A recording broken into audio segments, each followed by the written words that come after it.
Bionic Content, a marketing agency with a focus on content creation, photography, video, and graphic design. Mr. Marsh helps companies and organizations communicate effectively online, in print, and broadcasting. One concept, you can sit down. Yeah. One concept that actually struck me in your work is the method of utilizing the power of narrative, storytelling, to produce content that attracts consumers. Mr. Marsh. Yes, thank you. Thank you for coming. Welcome back to PSC. Yes, I wish you can go with me to job openings and present. I saved this question for the last, but I'm actually, after thinking about the power of storytelling, going to throw it up to the top. Sure. Right? Would you consider storytelling to be your kind of method or philosophy when it comes to what guides you in your work?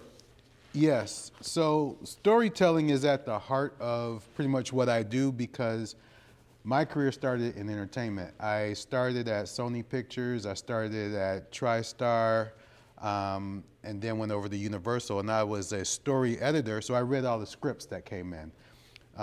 People would submit scripts for production, and my job was to take these stacks of scripts and digest them and say, we'll buy this one, we'll pass on this one. And what I've learned is that people will remember a story. So you may talk about your favorite car, or you may talk about, your favorite furniture, but once you hear the story behind the designer, it kind of sticks with you on another level, right? Plastic and metal only go so far, but once you make a connection through flesh and blood, it resonates. Mm-hmm. So we try to weave storytelling into everything because we want people to remember. I'm in marketing right now, so it's really about helping people remember the products and services of the client. Yeah. So as a content producer, can you, for the audience, tell them exactly what you do as we thread it through that business? Thinking of it as a business, mm-hmm. Yeah, let's do that. So right now, people are communicating on multiple levels, right? They communicate in print, they communicate online, social media, and then advertising. So it depends, first of all, on where that client wants to start, right? And most of our clients nowadays are starting with social media. So it's creating stories around either their products, mm-hmm. and first just articulating clearly who they are and what they do. That's the number one thing. Like, what do you do? Are you an accountant or are you a chef? And then showing the world, so it's the story but married with picture, right? You gotta show it. I'm in the best show and tell game there is. It's just like, you have to present the image of the person, the product or whatever, and then give people all the information behind it. I'm right now, as you're talking, things that I talk about in my math comm class or in Comm 101, you recognize it, right? You're hearing the concepts we're talking. Okay, all right. Good. Let's go back for a second, though, because you were not or you weren't a communications major. No. So let's talk about your education. Sure. In terms of how you curated your knowledge to be able to do the many things that you do. Sure. So I'm one of those guys who I went to HF high school and right, and I've always been in photography. I mean, my dad always had cameras, and I would always play with them. And as a kid, I built a darkroom in the house. So photography was my thing. And I wanted to go to college for photography, but my family kind of steered me more into a business career, which wasn't my first choice. But it was what I learned through business school was the foundation of how I can marry my passion, which is photography and video, with something that makes sense, right? How it can be used in a practical way in industry. Mm-hmm. And so I started my first job being in entertainment because I didn't know exactly what I wanted to do. I knew I wanted to be in the world of entertainment in some level. And so I started, like I said, doing reading scripts, but I always wanted to be near the cameras and near editing and whatever. So I found myself gravitating towards where they were doing the trailers or, all the things that were kind of what I call the fun side of it, so right? You put yourself in that place. Yes. To learn through experience. Yes. And then I always was fortunate to be around some people who were at the highest level of the industry. So they were people who were editors, and I mean, these guys are editing, the trailers we were watching on TV. So, when you start seeing how they do and they start teaching you, how the system works, and then you kind of go home, buy your crack version of it. And but it turned into a real business as the more I got into it and started producing my own projects, the more I can have hands-on in the areas that I was most passionate about. Phenomenal. So can you touch a little bit more on on what networking does, or how it is that you network, right, in your profession, in your field? Sure. Well, there's two types of networking for me. There's my colleagues in the creative side, that's the photographers, the videographers, and people who ultimately are either talent I end up working with, or I'm learning from, right? Because we're having creative conversations about equipment and cameras and technology and social media and so on. But then there's the other side of networking where I'm building relationships for potential opportunities, right? We need to work, we gotta pay the bills, and so we need to find companies that will take our creativity and give us an opportunity to use it for them.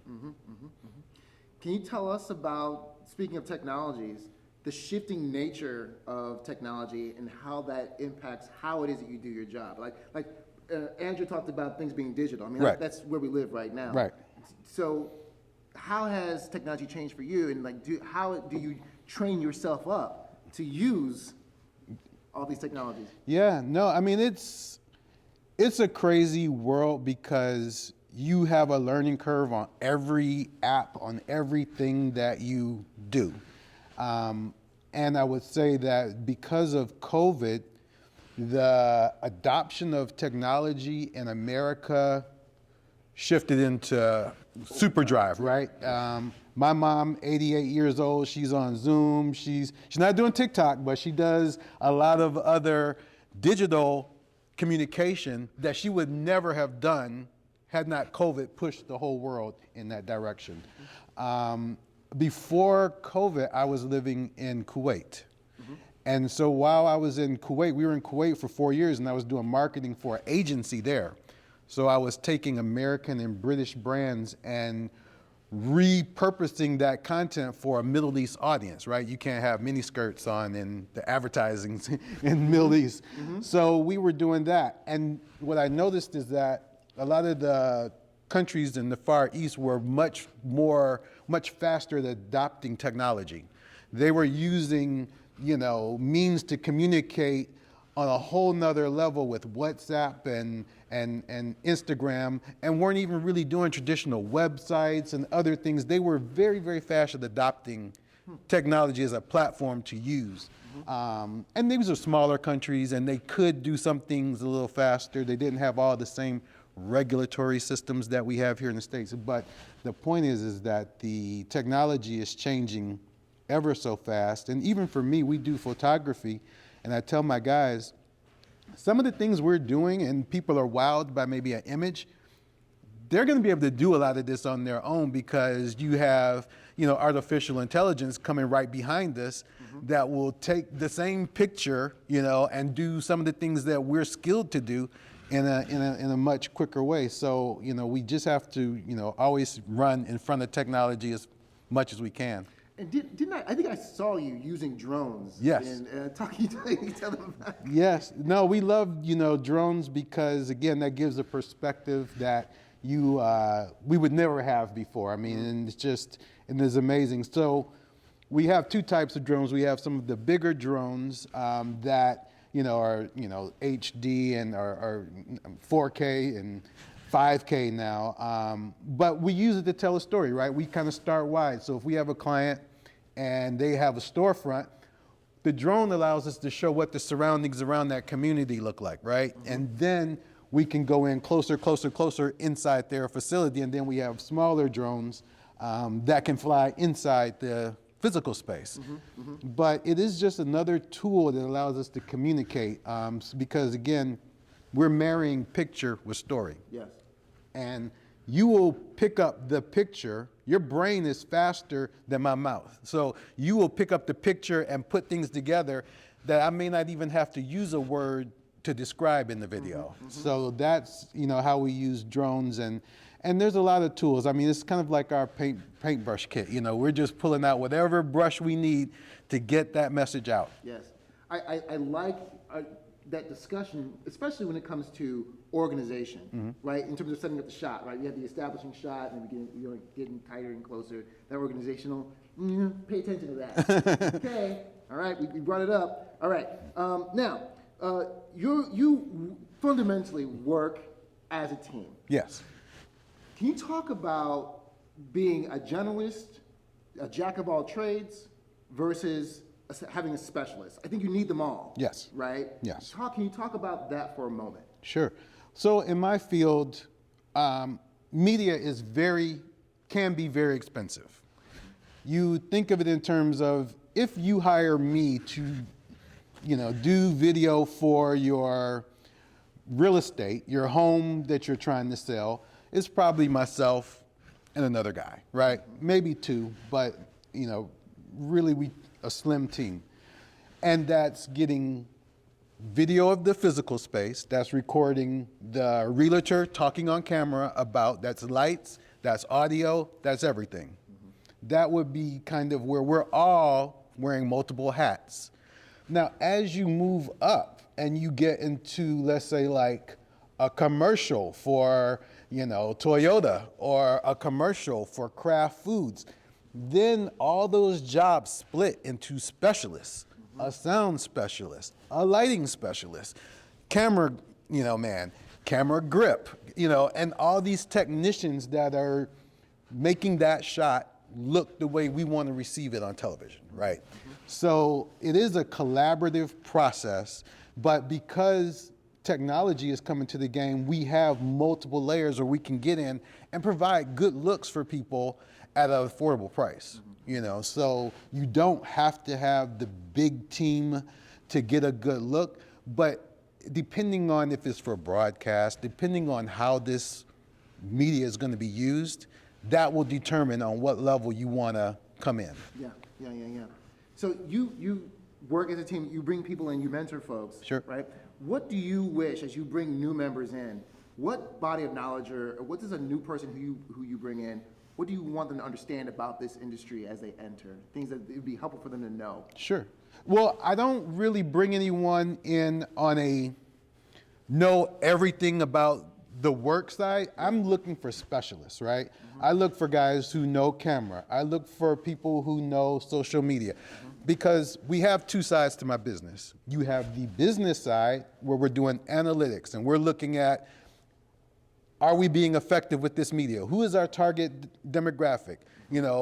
All the 4 Ps and all the things that wrap up in the marketing side. And then on the creative side, sometimes I'm looking for someone who just is talented and is creative.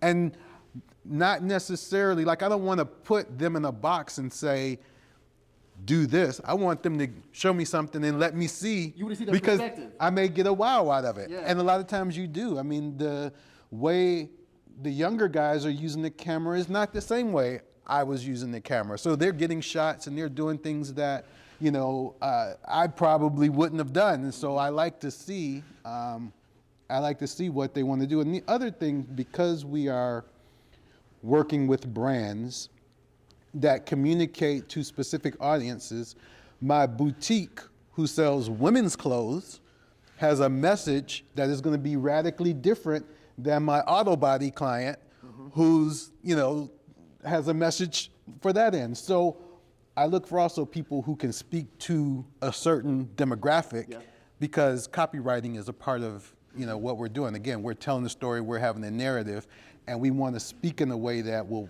hit the right demographic. Yeah, so you have to have a diverse cast that has diverse perspectives. Yes, and we use a lot of freelancers because in this day and age, it's just things move so fast, you can't hold talent the way and the full ad agency would at our level. So we use a lot of freelancers and people who we can hire per job.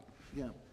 Speaking on that, thinking about where the industry goes in the next 2 years, is there any patterns that you see in the next 2 years, things that you might be excited about, or where do you see the industry going in the next 2 years? Because that's an interesting thought to have about jobs and roles and freelancers being very, I don't know, it's the word transient? Yeah. I mean, in the next 2 years, it's hard to say because you're always going to need advertising. You're always going to need people to help you communicate your brand. Now, there's many levels on what we do in terms of, are you in-house communicating? So you can have a job at a company and you're doing what we do in-house.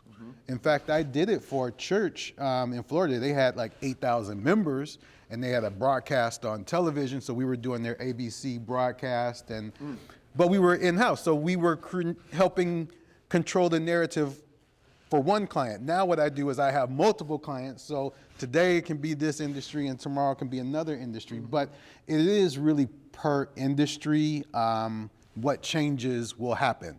I think we're seeing a lot more medical and a need for medical, whether it's on the pharma side or the product side, to be more engaged online. So there's always going to be a need in that industry. Yeah. I think when you look at things like automotive, that's on the higher end. They're going to always need people to photograph, video. I mean, on every level, they need to communicate this car is available, right? And so I look at industries. I really personally love food and beverage. Yeah. So doing food photography and again, you can't sell what you can't see, right? Half the battle, and I'll do a little story. When I came back from Kuwait, that's when COVID hit.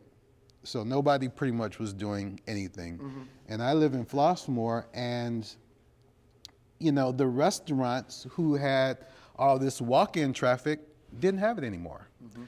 And so, but they didn't have photos. They didn't have a lot of assets to show people who can't come in what they look like, what food offerings they have. And look, we all grew up watching television or looking at media our whole life.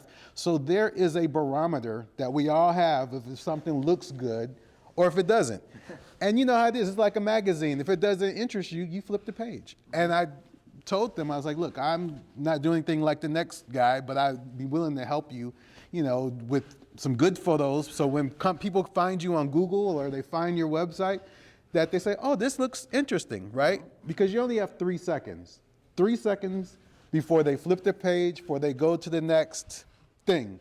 So in that 3 seconds, I was telling these guys, look, let me get you some photographs, let me get you some video, things that now, since I can't physically come into your space, when I visit you online, I'm intrigued enough to say, let's call and see what they have, right? I'm nerding out because these are all the things that I talk about with my mass comm students. These are all the things I talk about in the class. Yep. I ain't lying. Okay.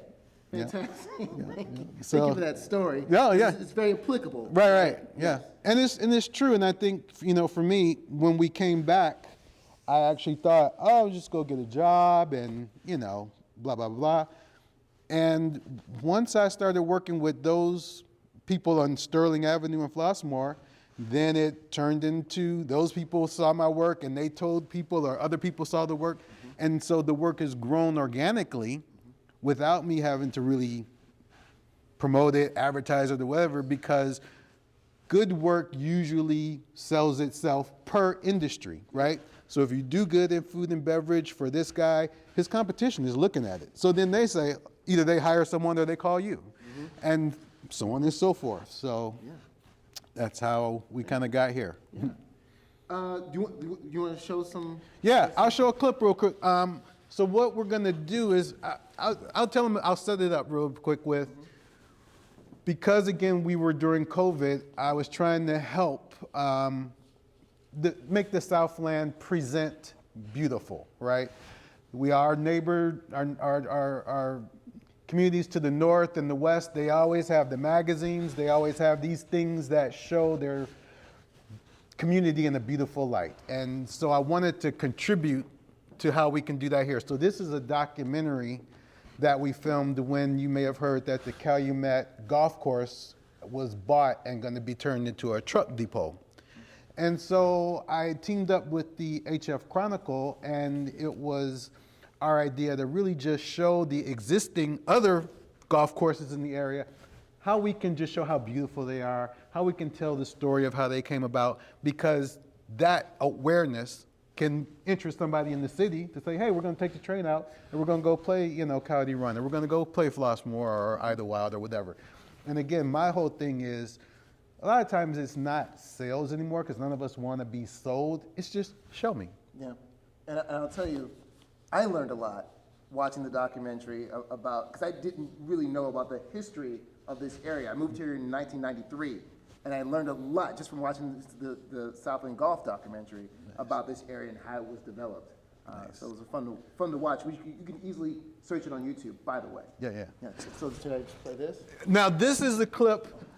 Actually, let me, you can hit it a little bit. Okay. This is the making of. So a lot of people don't know what I do, or as I talk, they don't get a chance to see us in action.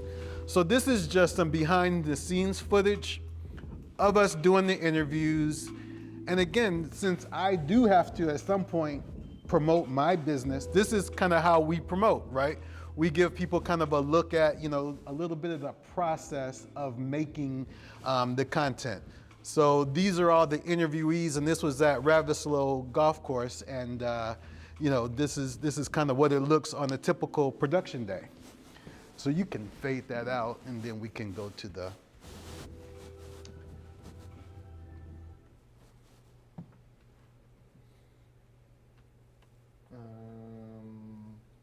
Where are we keeping your stuff? It is under that. This one? Oh, it's under this one? And then it would be State of Golf. There you go.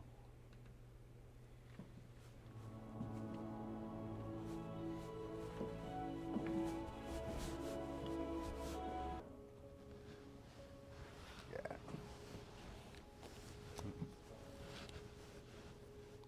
Okay. Yeah. Thank you. All right. So let's open it. Can we open it? Let's Sure. Open up the questions. Preguntas? Okay, I have a question to get us started. Okay. Yeah. So I'm thinking about the production of what we did here today. And Professor Green is on stage, and he's being the star of the show. And I think a lot of our students who study media are like, I want to be the star of the show. Right. But I'm also thinking that Professor Abate is at home manning what's going on online up there. And I'm here doing all kinds of things. I'm kind of hanging out with Camilo and telling people where to go and running around with the microphone. Can you speak to a little of the importance of the background role, especially in getting the experience Sure. to be the star? Yeah. I mean, knowing the business and what it takes to produce any type of production, something on stage, something in a studio.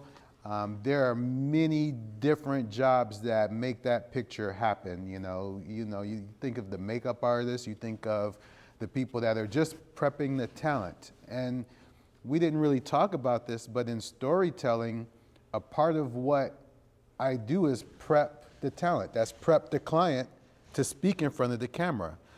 So each of these guys had to be kind of warmed up. We had to go over their story.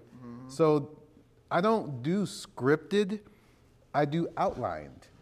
They tell me what they want to say, and then we work out the best way for you to say it in this format. Because we have a tendency to go long. We have the tendency to say and tell everything. And like the old Baptist, like being in church, you can't tell it all, baby. You can editing all that. Right. So we try to find the sweet spot, and so again, it takes a team to do that. Yeah, and to our Com 101 people who are listening, we didn't tell them to say that. But that's exactly what we tell you to do, Right. Is the outlines so that you don't go long Right. and that you say everything that you meant to say. Right. Yeah. What other questions do we have?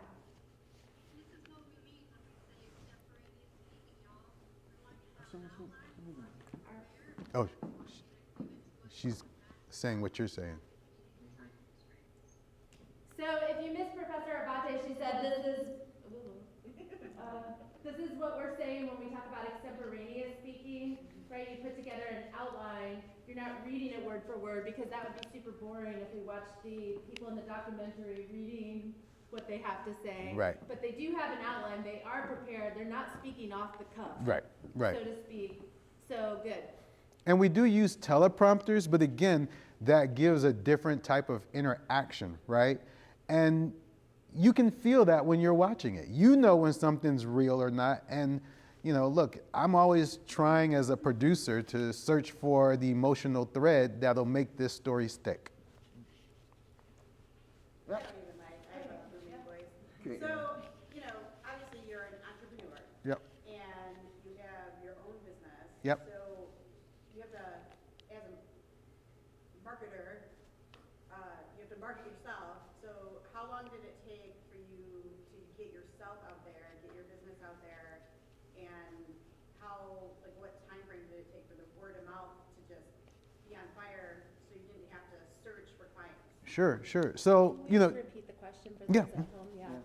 I can do that. So the question is basically, it takes a while to market yourself before you start getting steady work, so to speak. And how long did it take before the word was out and you were getting that steady work? Yeah. Okay. Because I know a lot of our students, like, tell me that they want to be an entrepreneur, they want to have their own businesses. You're right. But I don't think that they understand that it's not an overnight thing. Sure. And people want instant gratification. Yes. And things don't happen like that. right. So if you're a student or if you haven't been in the industry on some level for 10 years at least, because it takes a long time to master a craft. And I don't speak necessarily as a total master, since my company does a lot of things. We do video, we do photography, we do graphic design, but it's all surrounded around helping people communicate better, right? But where I am today, I could not present or speak to the industry people that I do without having been able to produce this type of work or learned. So when I was 30, this wasn't me. You know what I mean? And so I don't want to sell a false story on that, because I know things tend to move fast. For us as Americans, we don't really want the slow road. But when you look at some of these people who are young in sports, you know, whether it's a Tiger Woods or a Serena, and they started when they were kids. They did. And so what I tell people who are, you know, younger is find the best in the industry and work with the best. If you can be an apprentice or you get a job or whatever, but just get in to the place that does what you love doing and learn from them. Because that is going to help you then when you get out on your own to be able to speak a language that makes sense to business people. Because let me tell you, my clients don't care about anything but return on investment. ROI. That's all they care about. You're going to spend how much? You know, and everything is, you know, we're offering is, you know, $2,500, $5,000, $10,000. So when you start talking about those kind of numbers, people are looking at, okay, what are we going to get back from this, and how will this help us? And so this business that I have now, Bionic Content, is only 3 years old. It'll be 3 in January. Like I told you earlier, when I came back, I was just helping businesses in the community, and they paid a little, but it wasn't what the true service was. But I wasn't doing anything anyway, so why not help people? And so that word of mouth with my business, this has been a 3-year process, and it's really just now at 2.5 years where it totally makes sense, and we're growing and we're adding staff. I'm glad that you said, I was going to ask how much pro bono free stuff did you have to do to get your name out there, because I know some people that I've talked to with their own businesses that, you know, they said you have to give a few things away to get samples and build your portfolio, and a lot of people want that instant, but I want to make my money now. Right. Yes. I mean, I'll use a very crude example. I probably shouldn't, but, you know, look, a good drug dealer gives you the first hit for free. Yeah. I thought the same thing, though. I thought the same thing.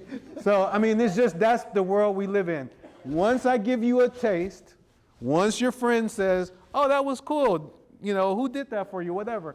And sometimes as a business person, this is for everybody. I don't care if you're a restaurant or whatever. Sometimes you have to, your marketing is the freebie, and you're not marketing maybe for that business. So if I know of a business and they have thousands of clients, and I know what I do will get seen by hundreds or thousands of people, well, it's probably on my better interest to do whatever I can to help them and get the exposure. You're playing the long game. Yes.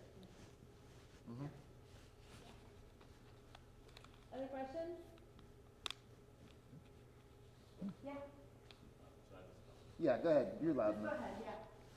So, when you first came back to the area and you were helping like local businesses, was that like a conscious decision of like, oh, I want to start here before I move to something bigger, like the product or the production that you made with the 5 sister courses? Like, was that like a chronological thing, or was it just sort of a, oh, this is what I can do now, and then the 5 sisters, like that just kind of came about later just by chance, but it wasn't necessarily a organized order? Right. Was that intentional or not? The question for those of you at home is, was it on purpose or was it by chance? And when coming back to the area, you started working with these local businesses? Right. Basically. Right. So I work what we call the ripple effect. You throw a rock in a pond, it makes waves. And the work that I did initially with the small businesses, that was the rock, right? The wave then brought other interests and opened up other conversations. So there was a young lady who was running for mayor of Flossmoor. She hired us to do her video. We built a relationship with the newspaper. The newspaper and the story with Calumet Golf Course kind of came about. So that was very organic. It was not an intentional plan. My intention was to get a job. And I'm gonna tell you why I keep saying my intention was to get a job. Because when you are an entrepreneur, you gotta do the finances, you gotta do staffing. I mean, there's so many things that happen in your day that aren't your passion, right? My passion is behind the camera. My passion is me and my guys on a golf course, on a wet highway, just making film, doing what we do. But, so yeah, if I could go to some big corporation, they just write a check and just, here's your, $100,000 worth of camera gear, go, make us some videos. Yeah, I probably would be interested. But I didn't have that plan, so to speak. But there was a point where I knew this is a business now. I'm not going to get a job. And so the documentary is a way for me to show what the company can do. And it wasn't free because we were paid to do it, but it was an idea that we pitched, right? And now more people can enjoy this and see this and didn't get a chance to see what I mean when I say, show the Southland beautiful. Yeah, and as a marketing device, especially the last part about how the courses are opening up to more diverse players, right? My son, who's sitting right there, plays golf at Idlewild. I think I told you this already. Yeah. Plays golf at Idlewild. Nice. They go and take lessons every Sunday. Nice. Yeah. So yeah. And I will say to that too, there are opportunities or things that we do with some clients so we make print media, we do postcards, brochures, whatever, we do social media. There are times when we double down on a project. That means we probably invest more than what is really profitable in it, because we know if we do this look, this style, that helps us then to sell that to the next guy, right? So that's all a process of kind of figuring out, okay, what do you want to what can you do to market yourself through your work, and then what is it that you need to keep the doors open and pay your bills? Fair enough. Any other questions? Okay. Well, let's give Mr. Marsh a round of applause and thank you. Thank you. It's been a pleasure, man. Thank you so Thank you. much. All righty.